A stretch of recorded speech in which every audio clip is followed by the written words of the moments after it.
What is up, all you denizens of podcast land out there? It is time for the Fortress of Rock. It is Friday night, January the 12th, 2024. I am the Maestro, Kevin Crane, as always, ecstatic, overjoyed, ebullient to have you aboard for this weekly jaunt, this weekly trek into the bowels, the depths of the world of rock and roll. I am in a great mood tonight. Snow is falling, sleet, rain, mush, mix. Cars are crashing. It's just a mess. But I went out, stocked up. I'm good to go. Couple cases of adult beverages.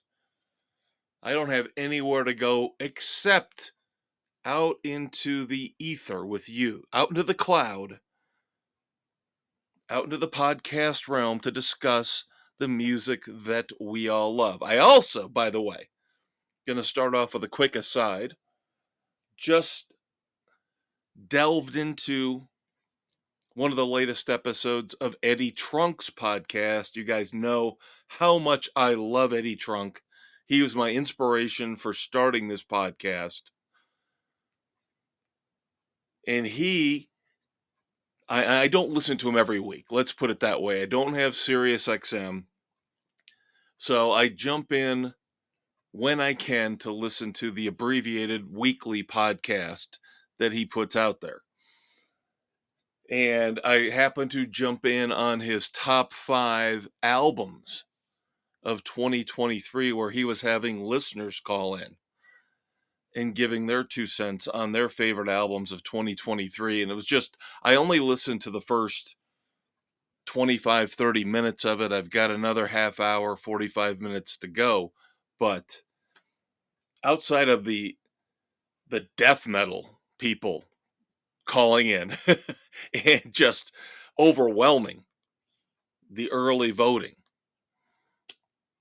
I was encouraged by a lot of what I heard, a lot of support for Extreme and their album 6. Now, I did not put that on my list. You guys know, if you listened a couple weeks ago, I did not have that in my top 5, but 2 of the songs from the album made my top 5 for songs. But heard a mention from the Hives. I was very disappointed. And I will finish the podcast off later on this weekend. Did not hear a single person mention Queens of the Stone Age. How do you not have Queens of the Stone Age anywhere in your top 5? One of these listeners, the Hives came up. One of these death metal mavens actually did have the Hives in between, like Bloody Baby and, Cutthroat Ninjas. And then he said, oh, and the Hives, the death of Randy Fitzsimmons. I'm like, yes, there we go. At least somebody is with us. Lots of mentions for Winger. I mean, just very encouraging to listen to that podcast. Again, except for Queens of the Stone Age. Now, I will say this. Did not hear anybody mention the Foo Fighters. Because, again, I think that album was vastly overrated by the critics. I don't understand. Yes, we know Taylor Hawkins died, and it was great that Dave Grohl brought the band back, and they came back and put out an album, but it just wasn't a good album. Okay. I'm done. Rant over. You guys know I never do that to start the show. But now it is time to get into segment 1. As always, news of the world, our tribute to Queen and Freddie Mercury.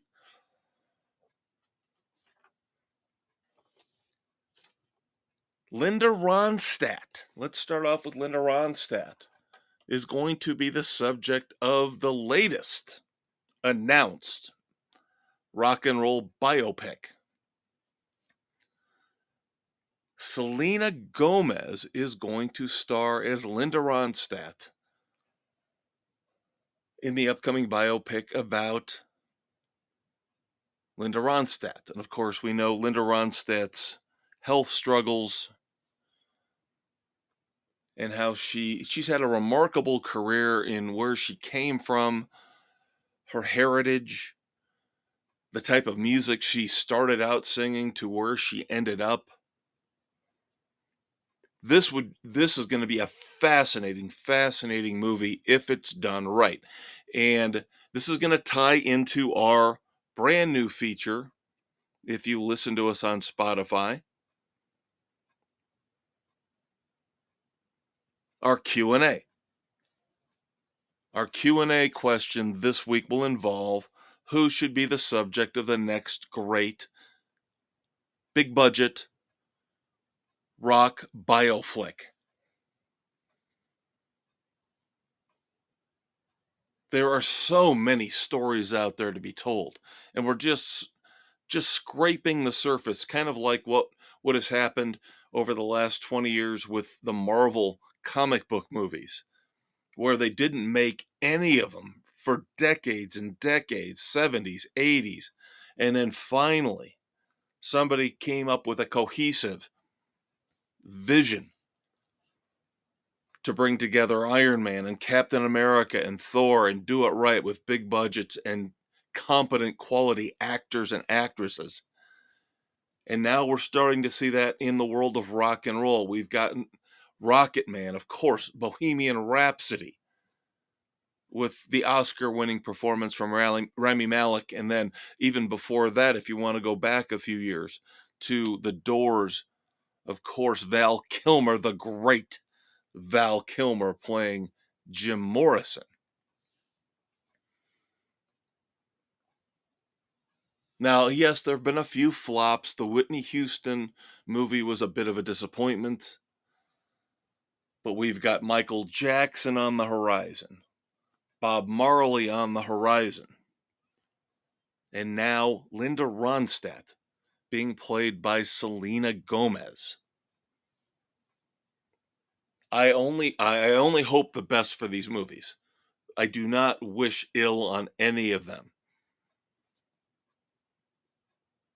Straight Outta Compton, I'm sorry I forgot that because we don't normally talk about rap music here on the Fortress of Rock. But again, if you make them right, if you cast the movies right, and you put in the effort, actors, producers, directors, writers, you put the effort in, you can make magic because there are so many phenomenal stories out there in the world of rock and roll from the 60s into the 70s, into the 80s, into the early 90s.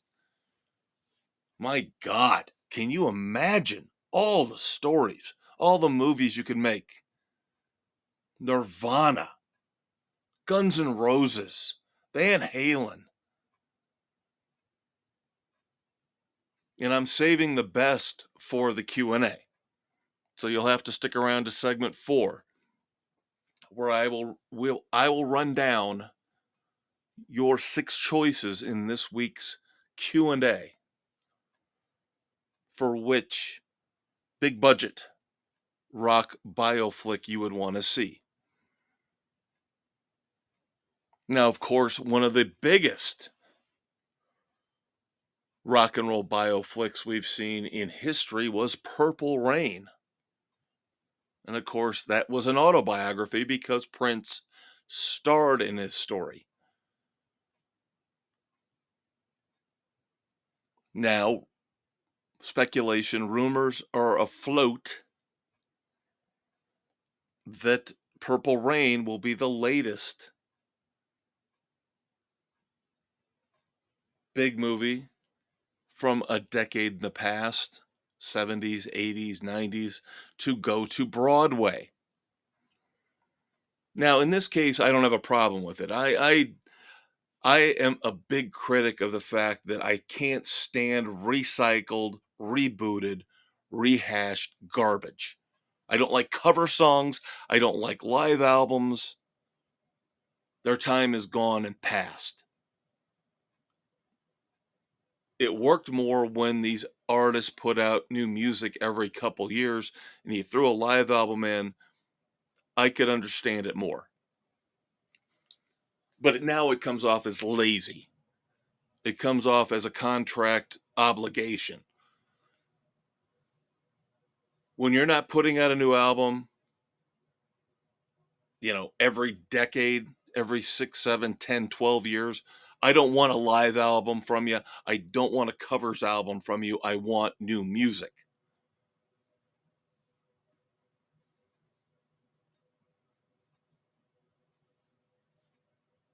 But with Purple Rain, again, Back to the Future, I don't need a musical version on Broadway of Back to the Future. So many great movies of the past that don't translate to Broadway, but they've been forced. Harry Potter's another one, and I know it made a ton of money, and people probably loved it because you're talking about a fanatical cult when it comes to the fans of Harry Potter. But Purple Rain, I can see it. Purple Rain lends itself to Broadway. So I don't have a problem with Purple Rain becoming a musical on stage on Broadway. But now there are other issues behind the scenes involving the Prince estate.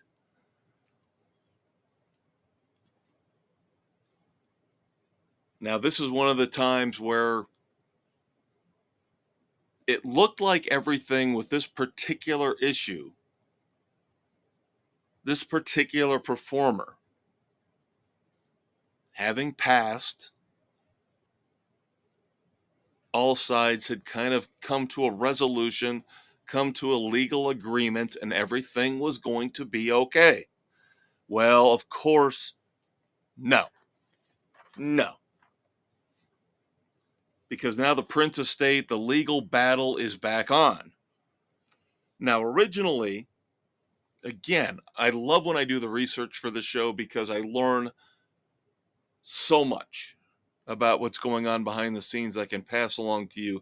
Now, I'm not going to go into the full details. I'll leave that up to you. But at least I can pick your interest. And if you decide to delve further into it, good for you. Now, originally, when this peace agreement, air quotes around that, had been reached about the Prince estate, it involved two holding companies.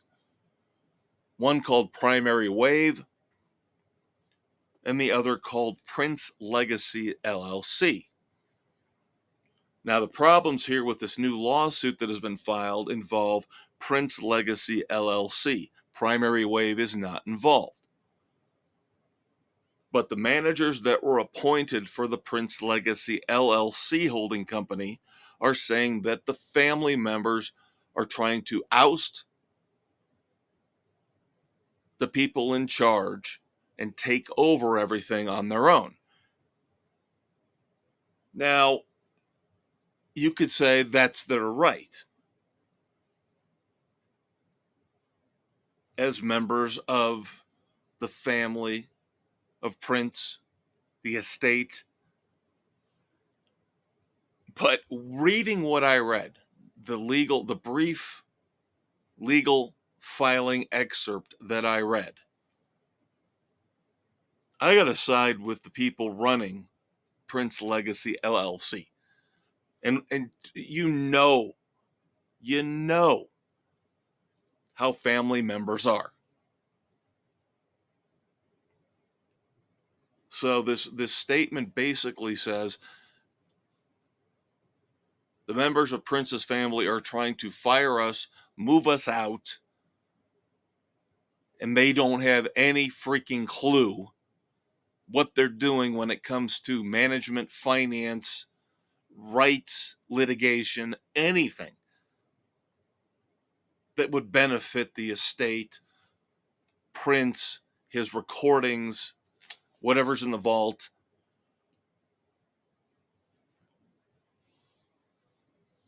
I gotta side with them. Because again, unless the family members are board certified attorneys, they have a resume, background in entertainment, negotiations, contract, settlements,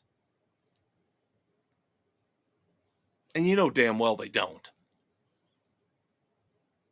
They're just trying to get a little bit bigger piece of the pie, and that's fine. That's their right. I would just say it might behoove them to look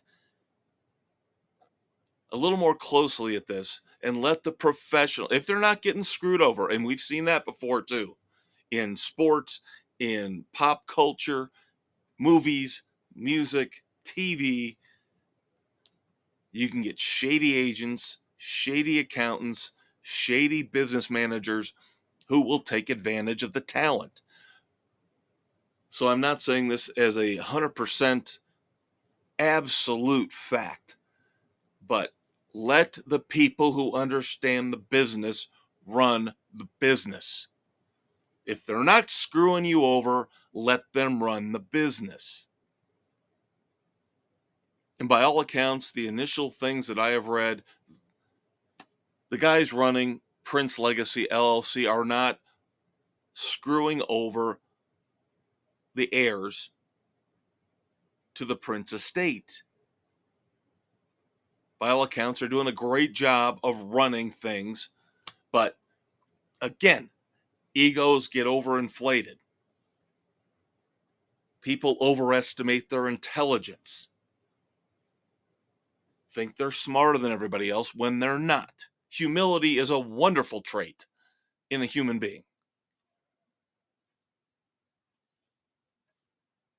Just saying. Just saying. We want more coming out of the vaults from Prince. Again, I have no problem with Purple Rain being a Broadway musical. That's one of the few projects that I can get behind.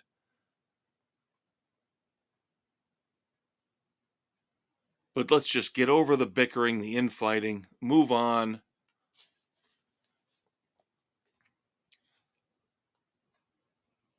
But we cannot, unfortunately, leave the legal world quite yet. Now, there are legendary music stations still around. I know you don't believe this. Radio stations still exist. They're still important, not just Sirius XM. We're talking about over the air stations. We know about the fight over AM radio, and I think AM radio should stay in place. I think it's ridiculous. Again, it's government overreach,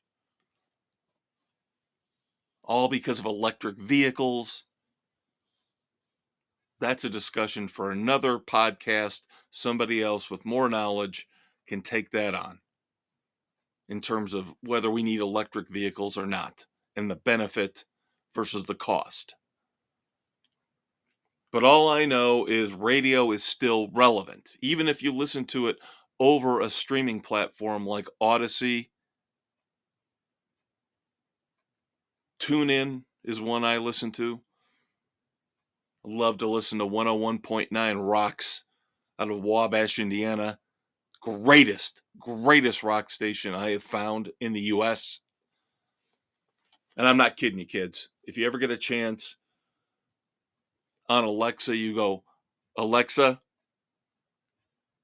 101.9 Rocks.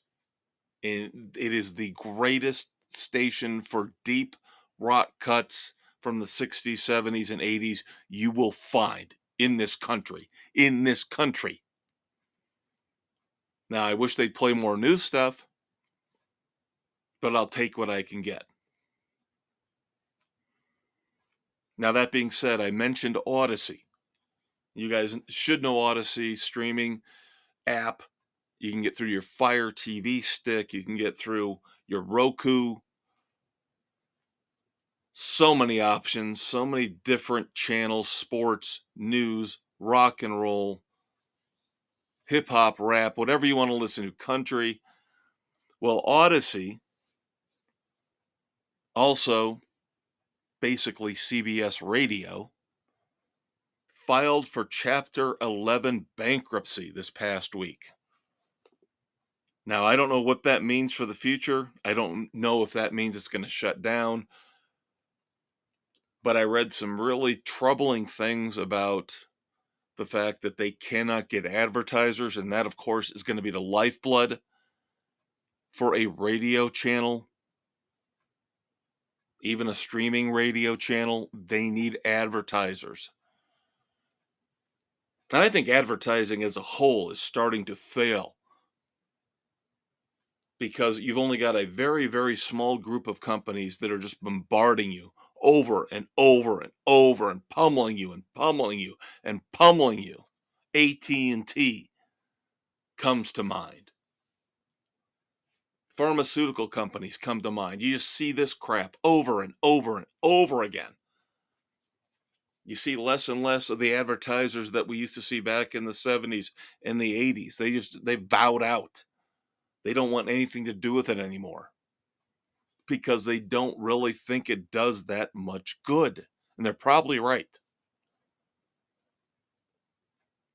But Odyssey, of course, two of the biggest music channels here on the Fortress, what we care about, rock and roll, K-Rock out of Los Angeles, and WXRT out of Chicago are involved in this bankruptcy filing. So again, hopefully the financial wizards will take over and figure this out and fix it all so we do not lose these great rock and roll radio stations across the country. And we don't lose Odyssey because it gives us all the options that we want, that we need. If I want to listen to K-Rock out of LA, I can do it from here in Indiana. That's phenomenal. That's a great, great service that we need to keep intact.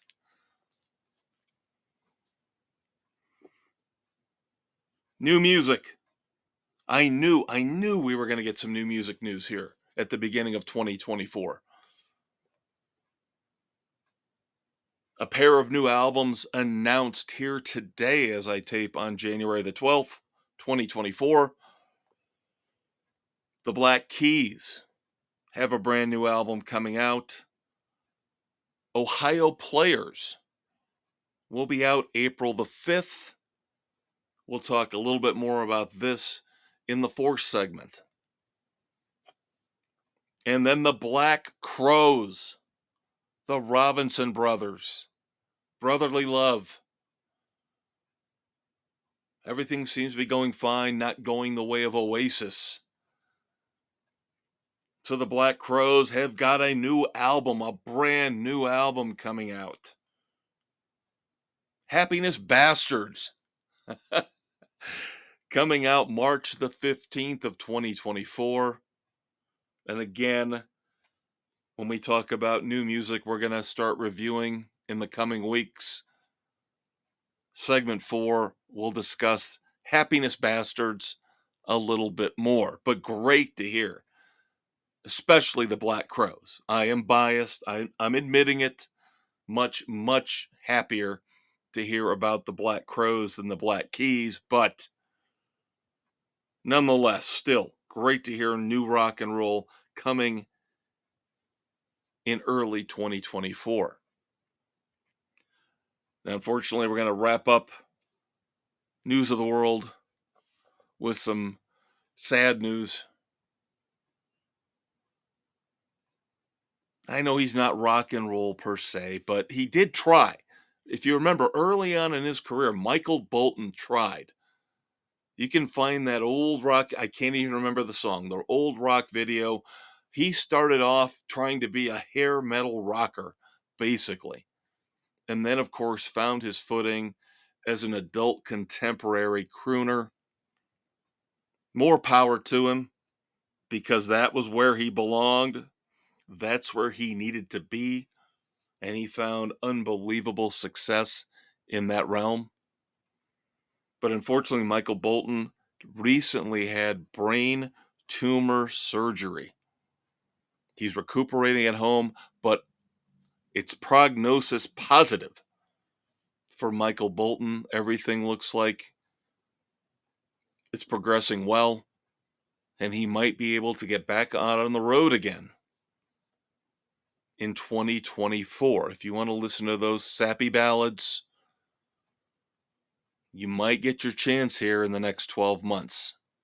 And of course, we hope nothing for the best for Michael Bolton. Now, finally, one moment of silence. And this one kind of hurts because I don't know why. Um, we all have family members that we see day in and day out.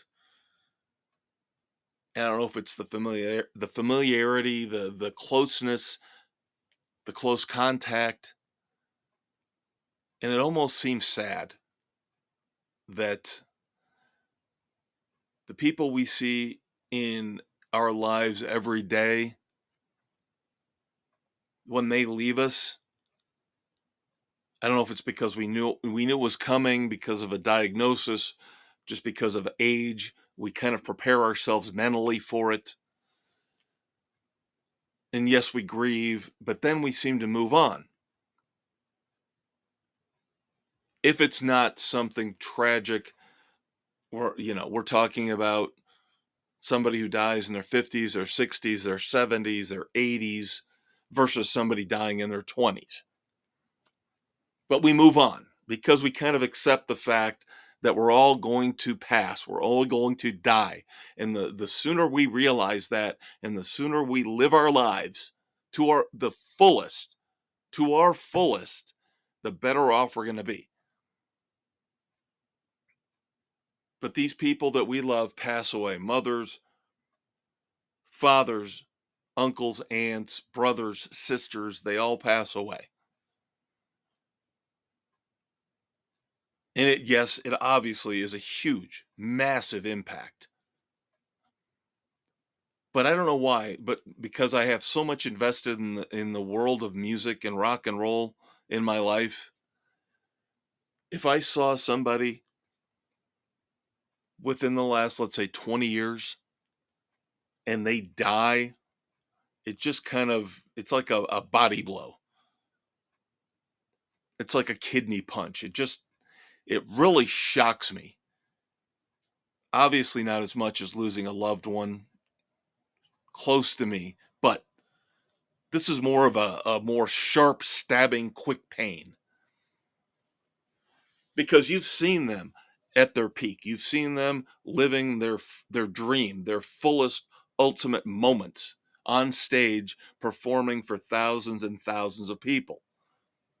And I know people who have seen Tom Petty. I never got to. He's obviously passed. So here I'm talking about James Kottak. James Kottak was the Scorpions drummer from 1996 to 2016. I got to see him in 2015 in Chicago. And he was the life of the party. He was the guy who energized the crowd, the band. Got his own little showcase during the set.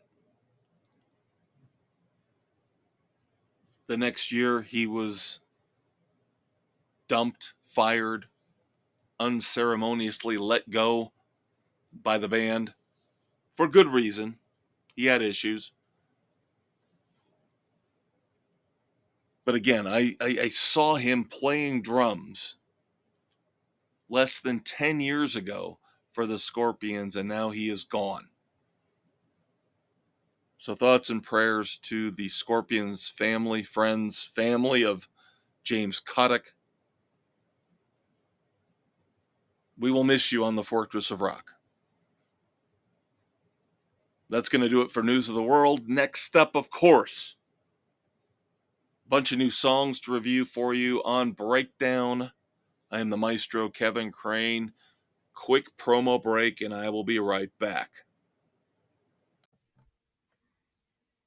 Thank you so much for tuning in to the Fortress of Rock podcast with me, the Maestro, Kevin Crane. Of course, that was segment 1, The News of the World, our tribute to Freddie Mercury and Queen, where we look back at the past week in rock and roll and all the news and all the controversies that you deserve to know about.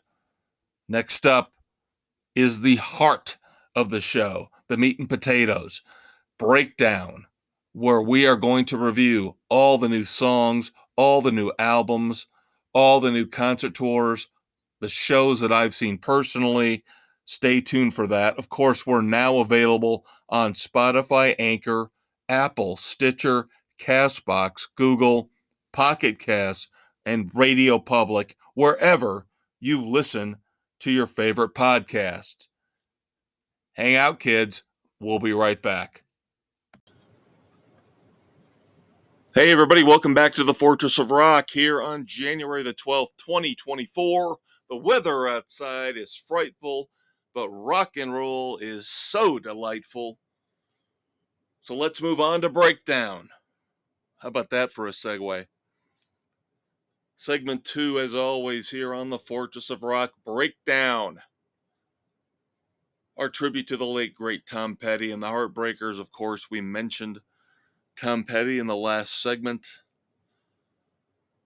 Among those rock and rollers who have left us, maybe you saw somebody who has passed.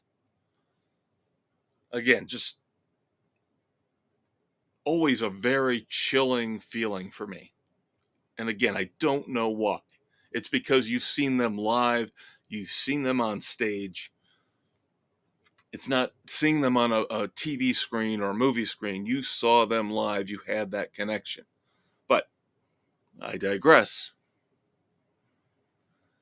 3 new songs this week to review here on the Fortress. Start off with a cover song. I know, again, the Fortress rules don't normally allow for cover songs, but in this case, we're making an exception. This is kind of an off week, a down week, before we get back into some new album releases. Devil's Train. You guys remember back in 2022, their song, Ashes and Bones, was one of my favorite songs of the year back in 22. Devil's Train is back with a cover of the classic Stevie Wonder song, Superstition. And it is what you would expect. I don't know if it's extraordinary. It's not stellar. It's solid. It is a rock and roll, a hard rock interpretation of Superstition done very well. Cover songs are always tricky to review because you've got to put your own stamp on it. You've got to bring something different to the mix. Otherwise, you're just a cover band in Milwaukee on a Saturday night doing Stairway to Heaven or Freebird. So Devil's Train, their version of Superstition, is a little bit a notch, half a notch better than a bar band cover version. Because I don't know if they really make it their own, but at least the hard rock edge they bring to it does make it enjoyable, listenable. So I can't dismiss it outright, and I can't say it's just generic. I will give it a very, very mild, tepid recommendation. If you want to hear what a hard rock version of Superstition would sound like, Devil's Train gives you a very, very good version of that. So please, check out Devil's Train in Superstition. Now, I posted this a couple weeks ago on the Facebook page as our song for New Music Sunday. Now, New Music Sunday on the Facebook page is where I will give you a video, whether it's a fully produced video, a lyric video, for a new song from one of these classic rock artists that we follow.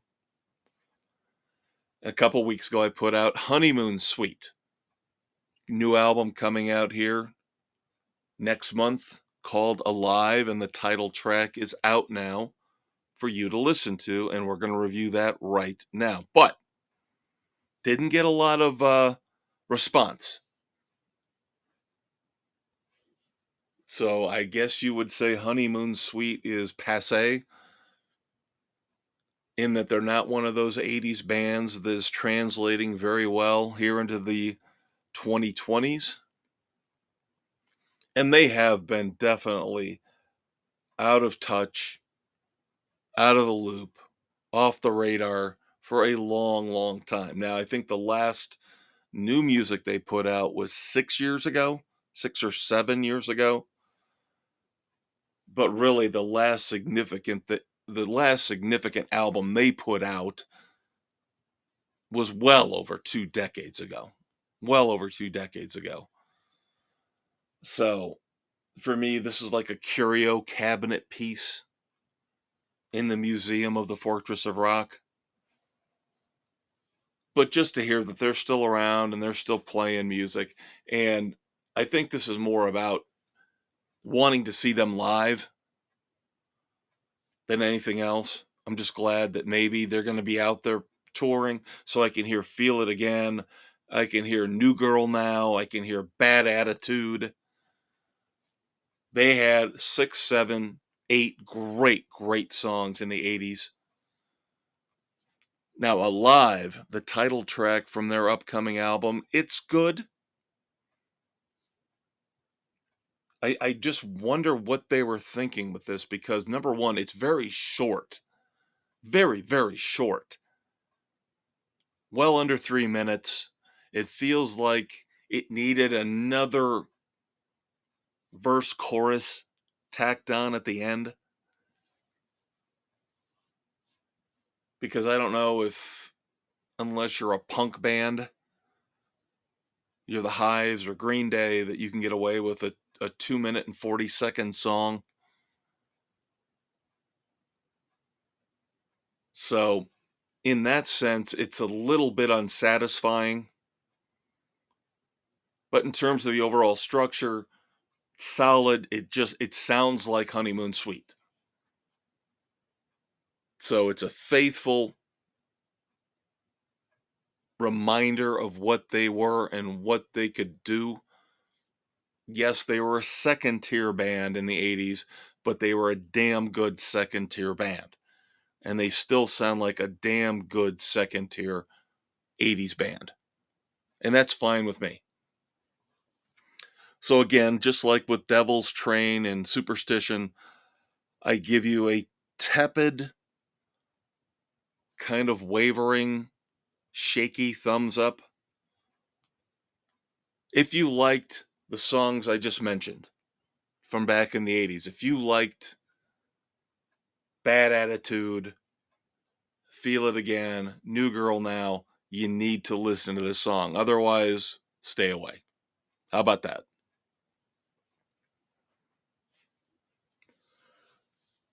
And then finally, this is kind of an abbreviated breakdown. Again, as I mentioned, not a lot to review. No album, just a couple songs. The final song we've got for you this week, I was initially going to review, by the way, Scott Stapp's third single, the title track from his album Iron Butterfly.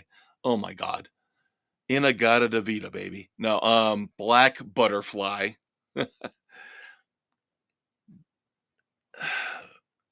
You guys can probably tell from what I've said over the past couple weeks about this that I am not the biggest Creed fan. I'm upset that Mark Tremonti and the rest of the guys from Alter Bridge are going back to this mess instead of going forward with more Alter Bridge. cutting Miles Kennedy loose to do his thing. But Black Butterfly, the new album from Scott Stapp, lead singer of Creed, is coming out soon. I mentioned I was looking at reviewing the title track, Black Butterfly. I'm going to hold off on it for a little while, and I'll explain why again in the fourth segment. So your third and final song review for this week is Bruce Dickinson, lead singer for Iron Maiden. He's got a new solo album coming out, The Mandrake Project. Afterglow of Ragnarok. How about that for a title for a song? The latest release from the upcoming album, The Mandrake Project. It's out now. Iron Maiden is one of those bands that I like a lot, but I don't love. I do want to see them in concert. Never have gotten to see Iron Maiden. They're on the bucket list. They're probably at the top, in one of the top 2 or 3 spots, if not number 1. Now, Afterglow of Ragnarok, it depends.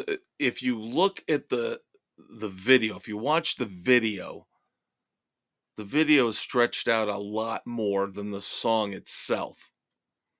You would expect that. You know, Iron Maiden's always had a flair for the morbidly dramatic. And this was our last, again, referring to our Facebook page and New Music Sunday, this was our last posting last Sunday. I put up the link for the video for Afterglow of Ragnarok. So you can look at it 2 different ways. You can look at the video or just listen to the song. Listening to the song for me was much more enjoyable because it's shorter. I think the song is 5.5 minutes. The video is about 8.5 minutes. Again, the video, and God bless him, Dickinson and his team, for putting out a fully formed video. Very rare to find these days if you're not Taylor Swift. But I watched the video, and again, you've got the whole sword and sorcery imagery. Again, what you would expect from him from Iron Maiden. But the one thing that stood out in the video among everything was Bruce Dickinson. Could you please find a decent dentist? My God, he has got the worst teeth of any rich man I've ever seen in my life. Granted, I don't know a ton of rich people, but wow. Reminded me of that old Seinfeld episode with the gym teacher with the baked bean teeth. I know you're metal. I know you're hardcore, dude, but come on.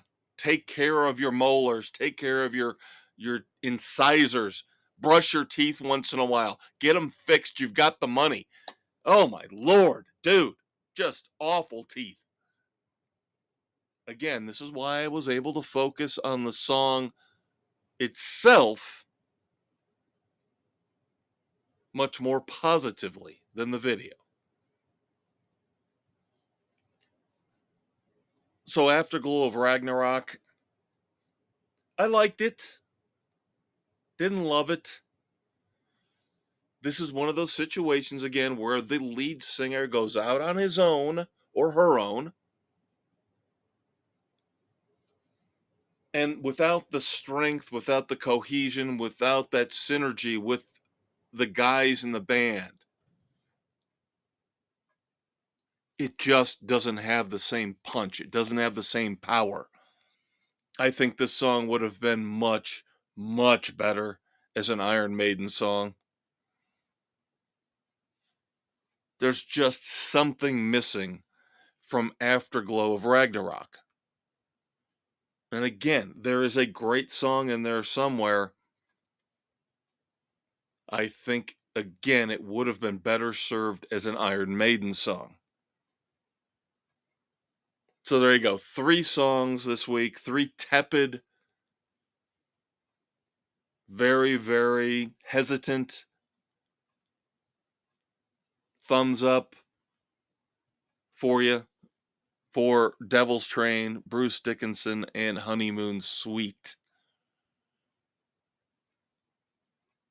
Next week, of course, we'll get back to album reviews.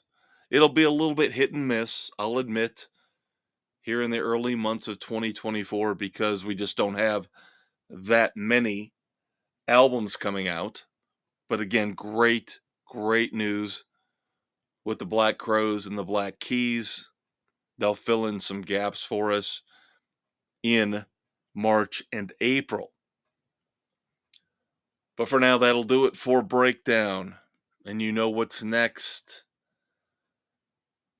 Speaking of a guy with bad teeth. Just kidding. Just kidding, Doc Brown. Just kidding.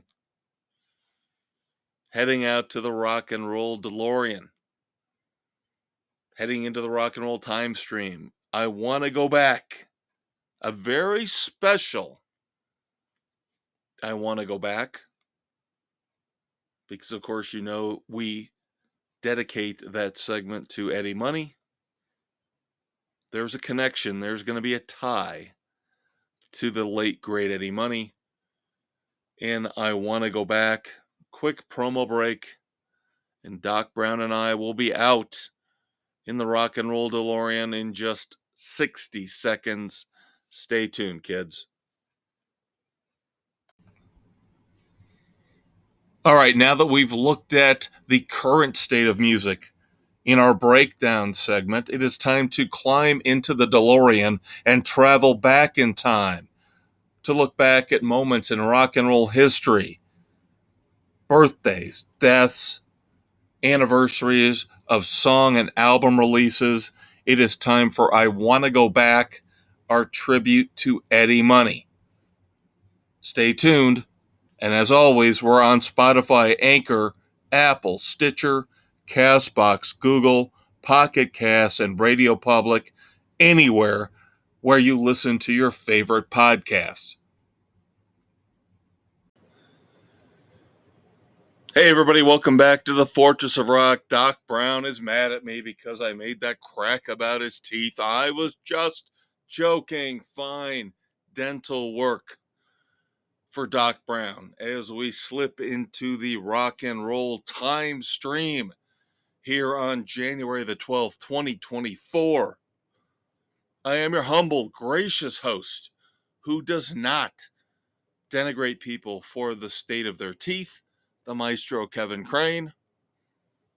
You are who you are. Let's get into it.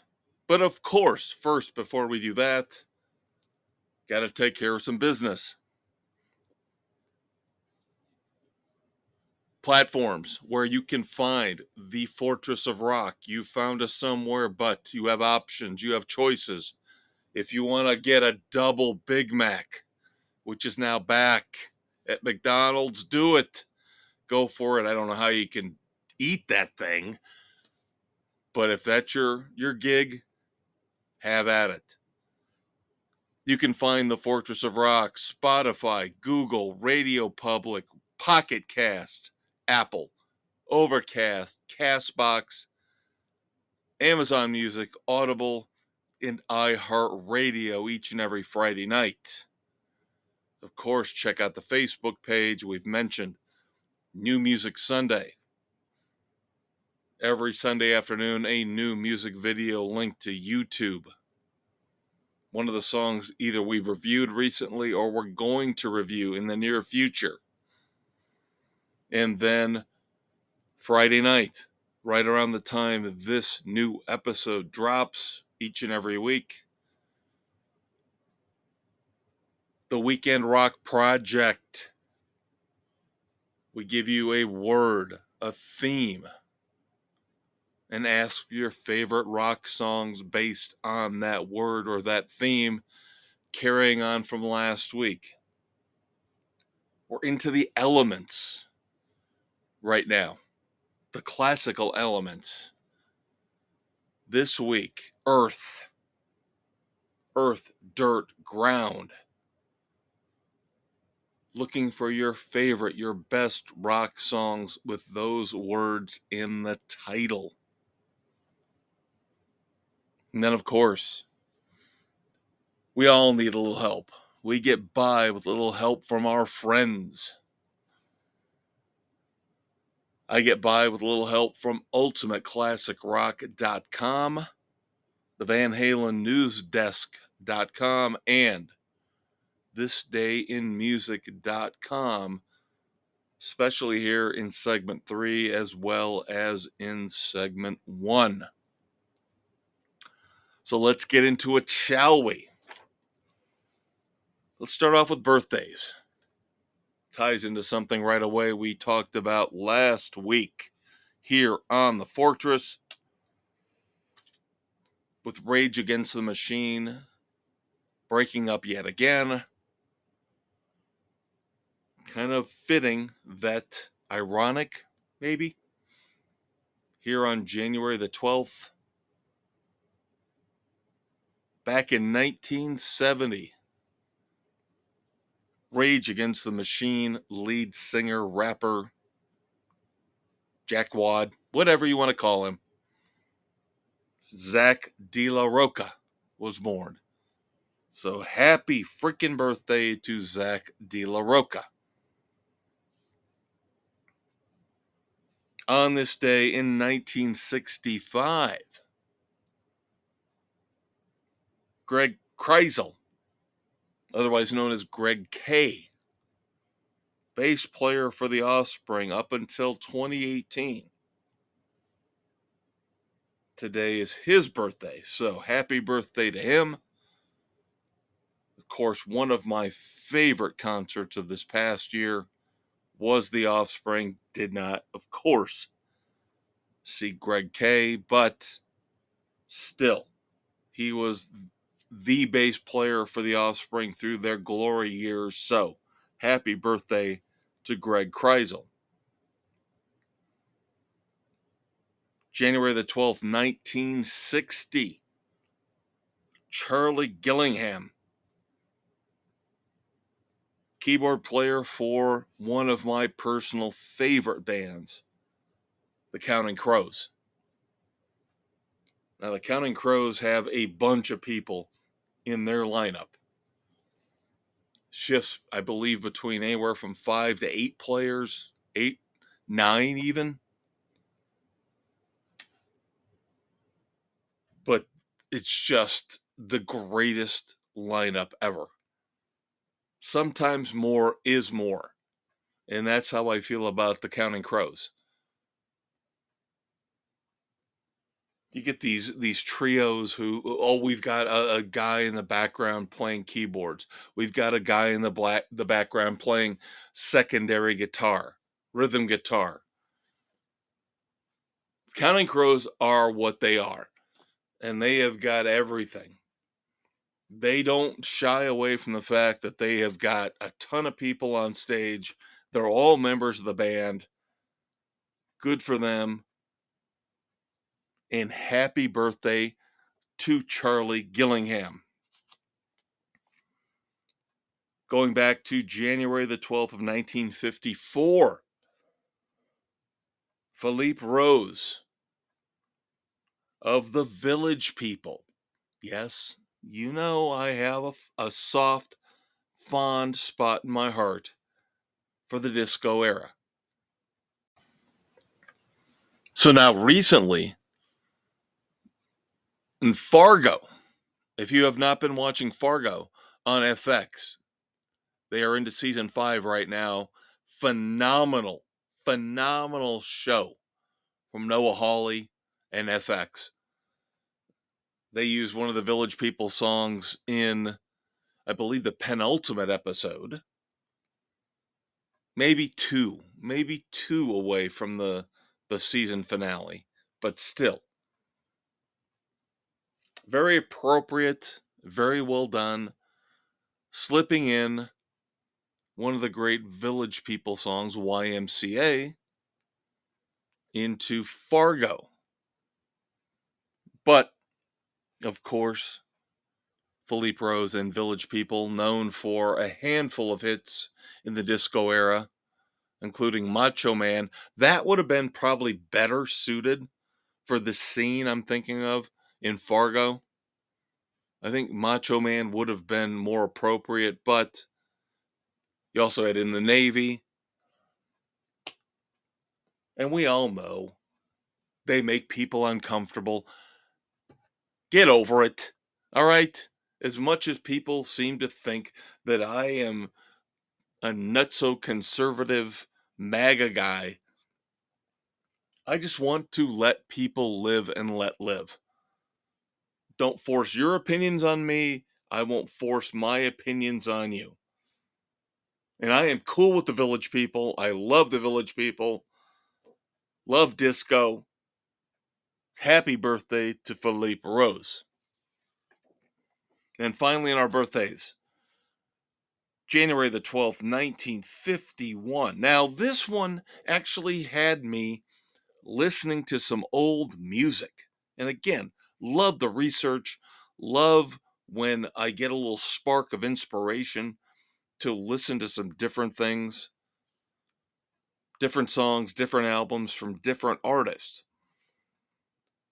January the 12th of 1951, Chris Bell of Big Star was born. He unfortunately died in December of 1978 in a car crash. But Big Star is one of those bands like Montrose, widely recognized as an extremely influential band to many artists, many bands throughout the 70s into the 80s.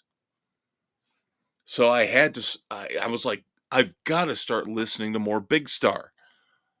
I don't have any albums by Big Star. I mean, that in and of itself is ridiculous because my catalog here in the studio for the Fortress of Rock, surrounded by thousands upon thousands of CDs, how do I not have any Big Star?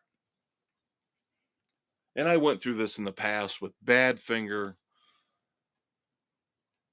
There are certain acts that you did not get to listen to. You just missed it. You were just a little too old, a little too young. Now, I've told you guys over the years, I've grown to appreciate the Allman Brothers Band, the Guess Who a lot more. But when I was growing up, I just missed the boat on those performers. So I'm like, okay, let me listen to some Big Star. So when I saw this pop up, as I was getting ready to do our travel back into the rock and roll time stream, I said, let me listen to some Big Star because of Chris Bell's birthday. Let me just say, I don't get it. I don't get Big Star. The one thing, if you want to go out, venture out and listen to Big Star, the one song that will immediately resonate with you is that they are the ones that did In the Street, which Cheap Trick did as the theme song to that 70s show, tacking on we're all right at the end. But that is Big Star. So that's their claim to fame. But otherwise, I hate to say it, listening to the little sampling, the 6 or 7 songs that I listened to here this past week in preparation for this Friday's Fortress, I can't recommend you guys go out and listen to Big Star. But it's intriguing to me that they are considered a massive influence on many of the bands and the performers that we love. All right, let's move on to anniversaries here on January the 12th. First up, last year, 2023, Lisa Marie Presley passed away, of course, Elvis Presley's daughter. Almost a death by association. I know she had a very, very small, tiny, minor music career. And this almost ties into a news nugget that I didn't put in News of the World, but we can bring in now, that her posthumous memoir will be coming from Random House here soon.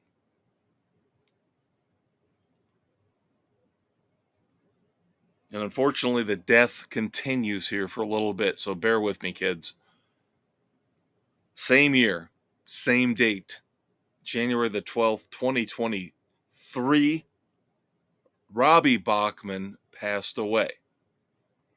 Of course, he played drums with his brother in Bachman Turner Overdrive. On this day, January the 12th in 2022, Ronnie Spector passed away. Now, of course, Ronnie Spector was part of the Ronettes. Their big hit was Be My Baby. This is where we get into the whole tie-in to Eddie Money, of course, because she appeared on Eddie Money's big hit, Take Me Home Tonight, as she sang Be My Little Baby.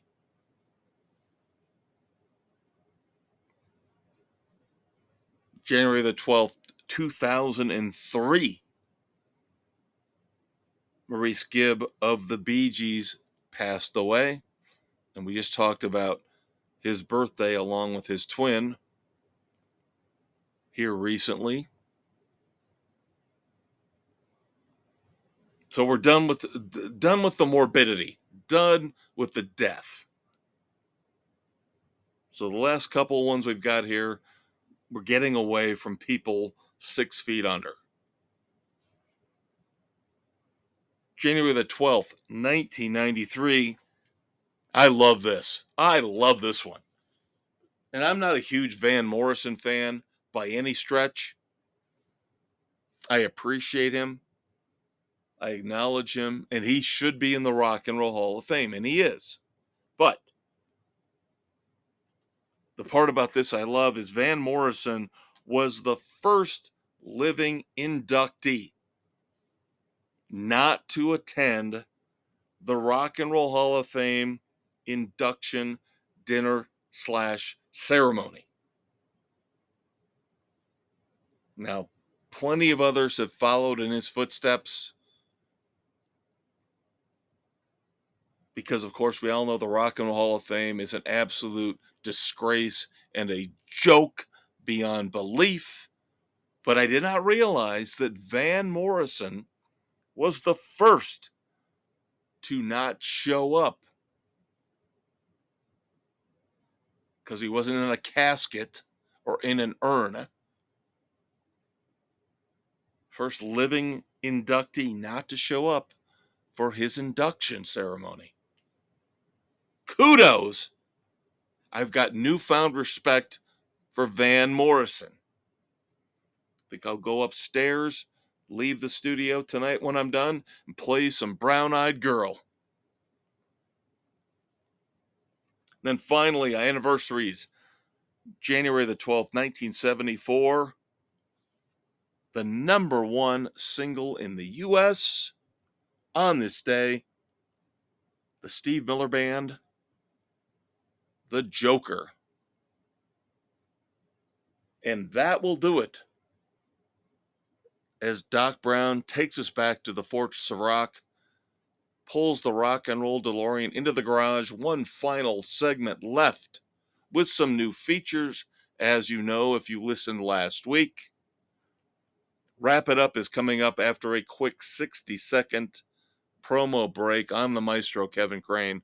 I will be right back.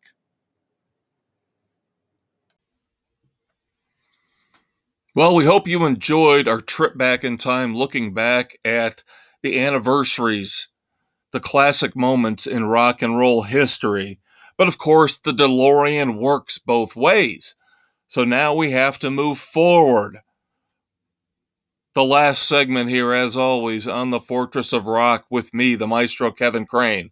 Spotify, Anchor, Apple, Stitcher, Castbox, Google, Pocket Casts, Radio Public, wherever you listen to your favorite podcasts.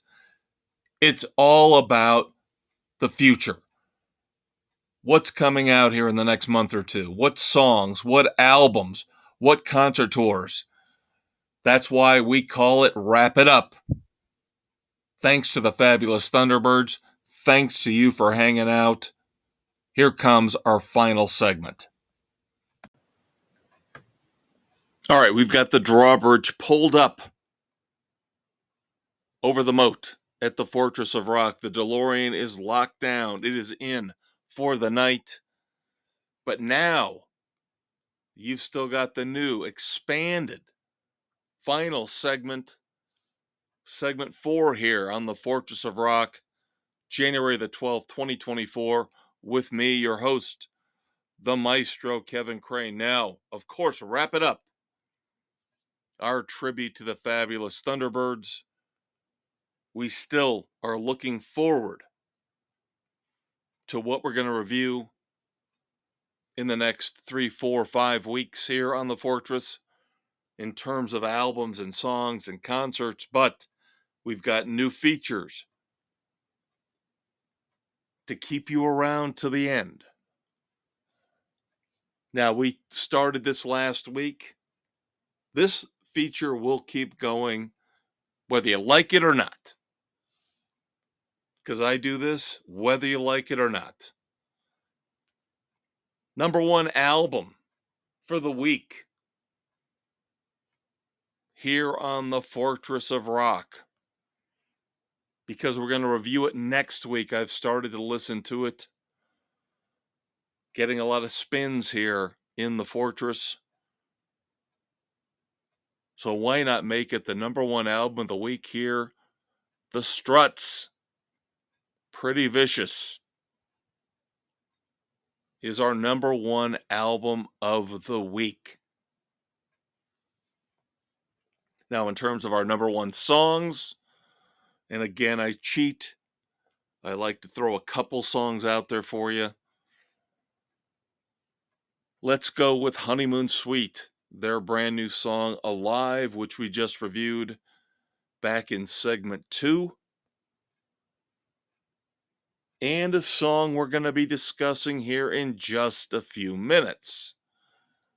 The brand new song from the Black Crowes, Wanting and Waiting.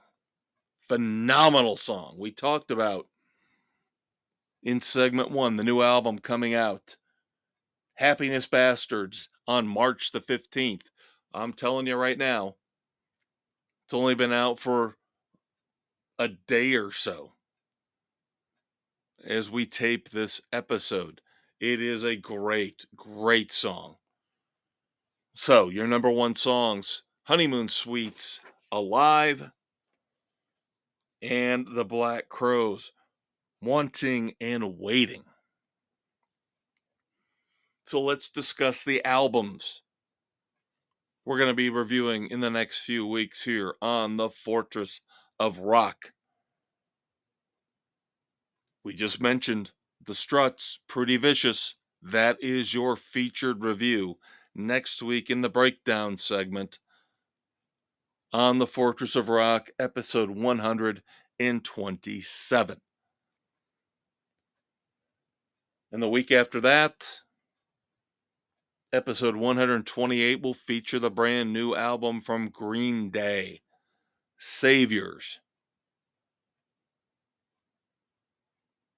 I don't know if you guys have picked up on it. I am not a huge fan of Green Day in terms of their attitude, their politics, especially Billy Joe Armstrong, their lead singer. But I can get beyond that. I can separate the art from the artist. So, In 2 weeks, Green Day, Saviors, will be your featured album review here on the Fortress of Rock. In terms of songs, now we just mentioned, right now, this week just came out, but it made such an impact on me that it's already up there with my number one songs for the week. Let us call next Friday Black Friday. Forget the day after Thanksgiving. Next Friday will be Black Friday. Why? Because here's what we're going to review in terms of songs. We'll review, obviously, the Black Crowes, aforementioned great new song, Wanting and Waiting. We will review the new Black Keys song off their upcoming album, Ohio Players. The song is Beautiful People, subtitled Stay High. Oh boy, yeah, I've listened to it once. All I'm going to say is, oh boy. And of course, Beck helped them out with this song, so that should tell you where I'm leaning in terms of this review. But we've got the Black Crowes, we've got the Black Keys, and as I mentioned earlier, holding off just so it fits in the theme, the pattern, the motif. Scott Stapp, lead singer of Creed, with his new solo album. The title track,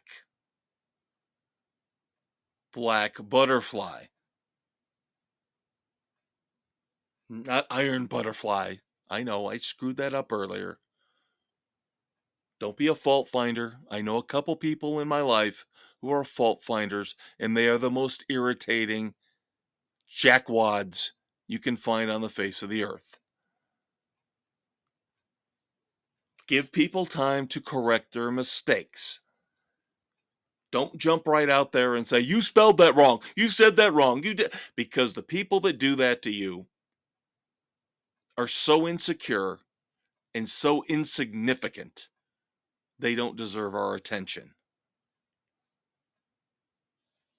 Scott Stapp's Black Butterfly, the title song. So we've got Black Keys, Black Crowes, Black Butterfly. Next Black Friday for you here on the Fortress of Rock. That would be January the 19th. Now, as a bonus, I might actually throw in the other two singles that have been released from Scott Stapp's latest solo album. Those would be What I Deserve and Higher Power.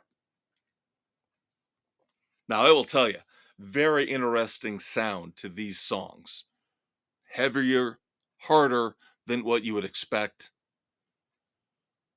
for better, for worse. Some of the songs better than others. I will just leave it at that.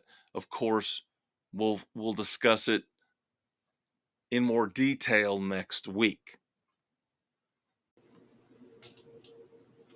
So to end things, that leads us into our new features on top of the number one songs, the number one album of the week. We've got to talk about interacting with you, the listener.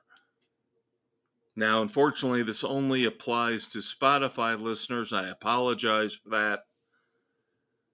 I'm not trying to force you to listen on Spotify, but they give you, as the host platform for us,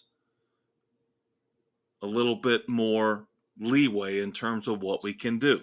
So, for the second week here in 2024, we have a poll and we have a Q&A. So, our poll, multiple choice. Remember that, kids, from high school, middle school, grade school? Do they even test you anymore? Or they just give you an A and let you walk off into the sunset to fail miserably in life? But I digress.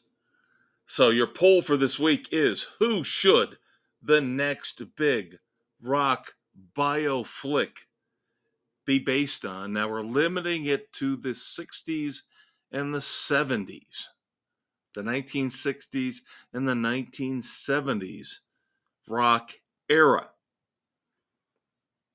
So your poll will include the Beatles, the Who, the Rolling Stones, Aerosmith, the Beach Boys, and the Eagles.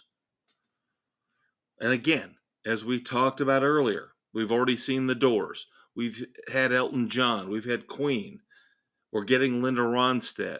We're getting Bob Marley. We've had James Brown. The major movie studios are starting to figure out that there is money to be made, like there was when they finally opened up the Marvel comic book universe. There is money to be made in rock and roll biographies if they're done right. So your 6 choices again are going to be the Beatles, the Who, the Rolling Stones, Aerosmith, the Beach Boys, and the Eagles. That's your poll question, but your Q&A, where you get to give us a little more detail instead of just picking 1 or 2 choices.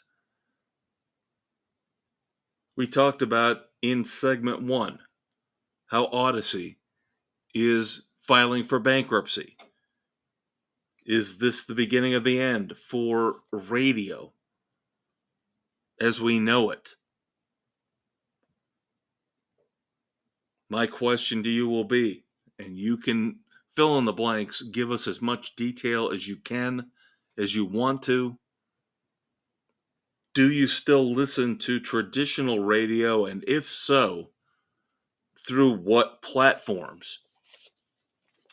That one I'm very, very intrigued by. I would love to know what you guys do in terms of listening. Do you even listen to radio anymore?